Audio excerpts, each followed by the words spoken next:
Welcome to the My Fridge online user training session. During this training we will cover the following topics: the installed real-time monitoring device, the VM1000, the My Fridge online portal, and continued operation and support channels. VM1000. By now you should have a VM1000 installed close to your fridge or cold room. Please note that this is a sensitive piece of measuring equipment and should be treated with care. It monitors and alerts on fridge or cold room temperature, ambient room temperature, ambient room humidity, power failure, and door openings. The bright blue display consists of a status bar and sensor information. The status bar consists of signal strength, the mobile network name, and a timestamp. On the top right, there are the following indicators: a symbol of a padlock that indicates whether the door is open or closed, a bell that indicates whether any of the sensors are in alert, and a battery indicator that indicates the unit's power status. If the unit screen is dim, it means the unit is operating in standby battery mode. Please press the red cancel button to illuminate the screen. Check if the switch on the right-hand side of the casing is in the on position and the 2-pin adapter is connected to mains power. The display cycles through each of the probe readings and consists of the name and the sensor reading.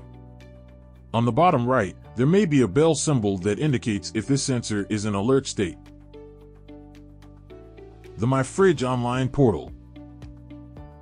The portal can be accessed from the website myfridgeonline.com from any internet-enabled device. The website works best using the Google Chrome browser. You can log into the website using your email address and password that will be supplied to you by your district pharmacist. Your user information can be accessed from the Users page. Here you can edit your displayed name, cell phone number, and password. We strongly suggest that you change your password, and in order to do this, simply click on the 3 dots and select Edit. Enter your new password in the fields and click Submit. Next, we move on to the dashboard page.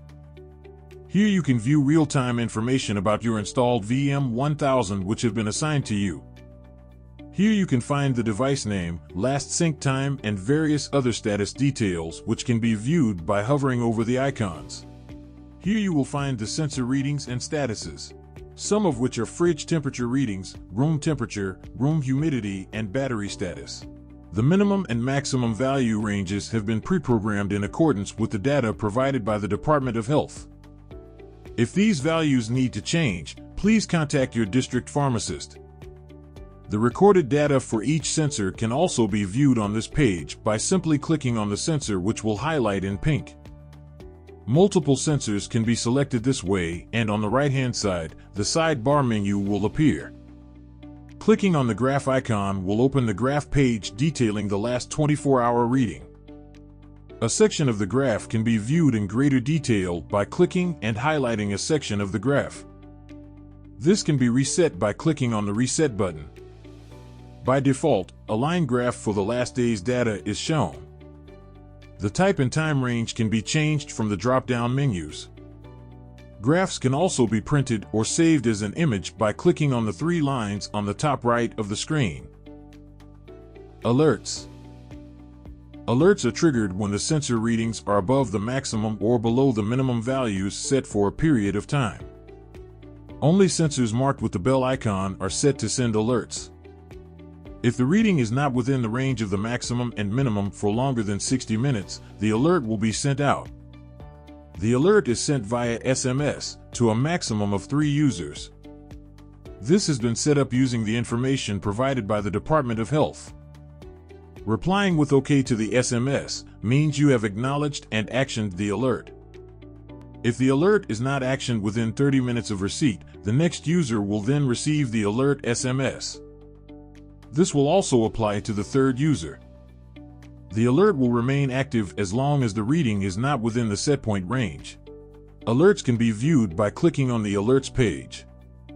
Here you can view the time at which the alert was triggered, which device and sensor sent out the alert, which method you were alerted by, and the action taken for the alert.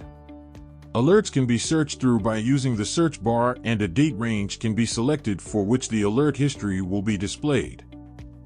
Hovering over the icon will provide more information. More detailed information can be viewed by clicking on the three dots, then clicking View. Reports. Reports are automatically generated and dispatched via email by the system. Here is an example of a generated reports, which is in the format of a protected Excel document. The tab that is currently selected is the Summary tab.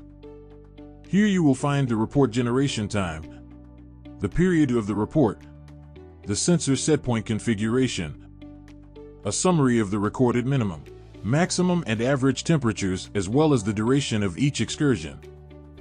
Below are the graphs for the reporting period. The next tab shows the detailed sensor readings for each device. Here is the name of the sensor, a summary of the readings, and a list of recorded temperatures. The readings are color-coded to indicate if the value is within the target range. The third tab records all the exceptions over the time period. Exceptions are readings which go out of the setpoint range. Here you can see the sensor which caused the exception, the time period that the exception occurred, and the amount of data points. The notes column on this page is the only field which values can be entered in for your own record-keeping purposes. The last tab is the Alarm tab. This contains a list of all the alerts that the system has dispatched.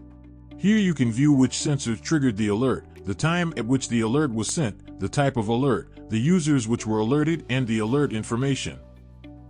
Continued operation and support channels. If you have any questions or issues, feel free to contact us. For any system changes, please contact your district pharmacist.